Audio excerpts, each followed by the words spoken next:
Saudara-saudara yang dikasihi oleh Tuhan Yesus Kristus, hari ini Opa ingin mengajak kita merenungkan sebuah bagian dari ayat firman Tuhan yang mungkin agak jarang kita simak ya atau renungkan, yaitu terambil dari Matius pasal 18 ayat 1 sampai dengan 6 yang begini bunyinya.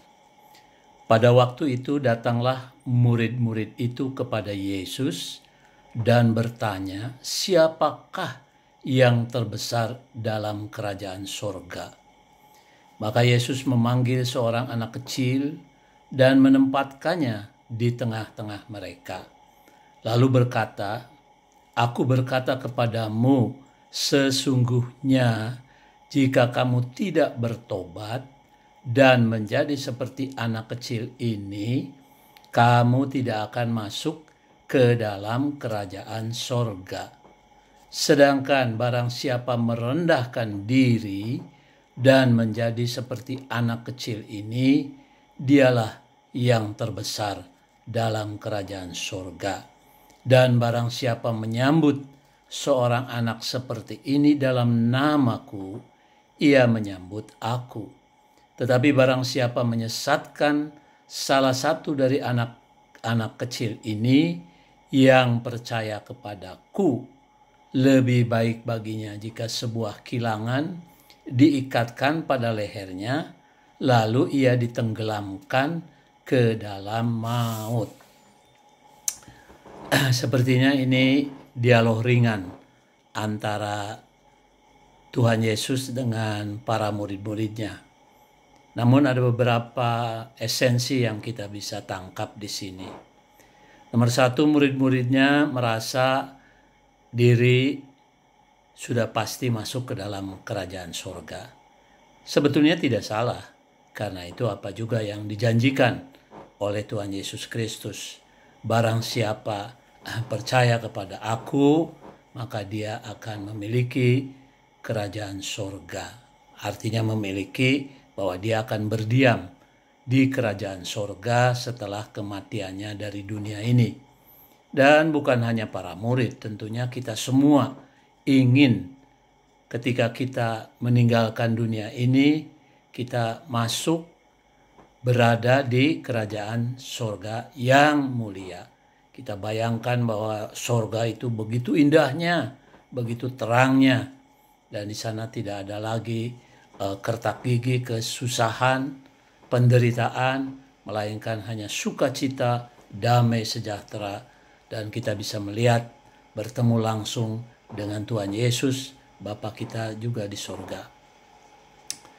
Nah, yang perlu kita dalam ini, sebab ada banyak tentunya dari kita juga yang merasa telah memiliki kerajaan sorga.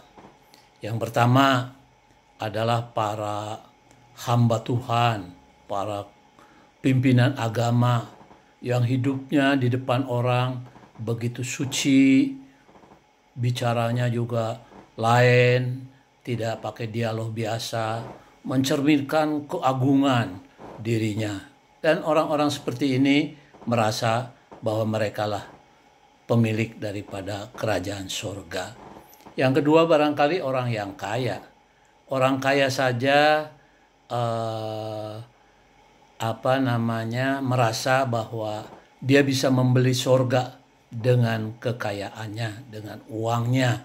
Dan untuk itulah dia merasa atau bertepuk diri, akulah nanti pemilik kerajaan sorga. Tapi sebaliknya ada juga orang-orang yang mungkin miskin, hari-harinya dipenuhi dengan doa, jeritan, penderitaan, dan menganggap bahwa dia layak masuk dalam kerajaan sorga oleh karena telah menderita di dunia. Jaminan masuk ke dalam kerajaan sorga adalah ketika kita menerima Kristus sebagai Tuhan dan Juru Selamat kita. Nah, yang kembali kepada dialog ini, bahwa di kerajaan sorga itu rupanya ada jenjang juga dari yang paling tinggi sampai paling rendah. Dan orang berlomba-lomba bahkan mengabadikan dirinya, membayangkan dirinya berada di tempat yang paling mulia di dalam kerajaan surga. Nah, Tuhan Yesus menegur orang-orang yang berpikiran seperti ini. Dia bilang kalau kamu mau jadi yang terbesar dalam kerajaan surga, ya seperti anak kecil ini. Kita tahu maksudnya anak kecil itu yang polos, yang tidak berpikiran jahat, yang bergantung kepada orang tuanya. Dan orang-orang artinya seperti inilah, yang merendahkan hatinya seperti orang kecil. Tuhan Yesus bilang bahwa engkau berhak menjadi orang-orang yang duduk di dalam kerajaan surga, di tempat yang tinggi. Tapi tidak semua dari kita tentunya bersedia dan mau merendahkan diri di hadapan Tuhan. Banyak dari kita, banyak dari orang-orang, mungkin 99% maunya di dunia ini ditinggikan, dimuliakan karena dia pintar, karena dia kaya, karena dia tinggi kuasanya.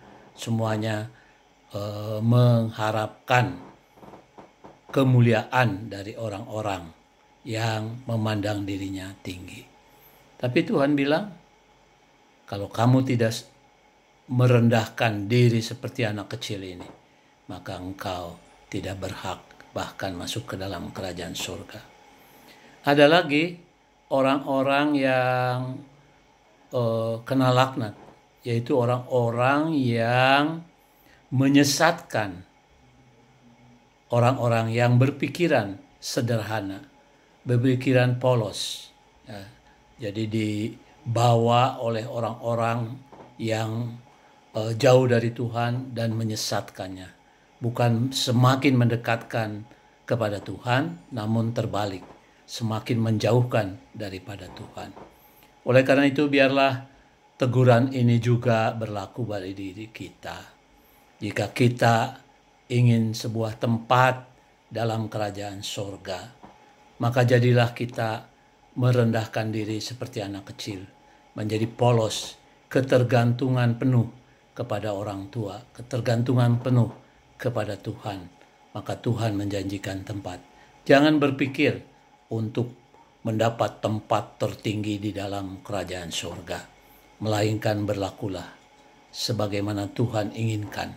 Selalu rendah hati, selalu memuliakan Tuhan, selalu menempatkan orang lain lebih tinggi daripada kita.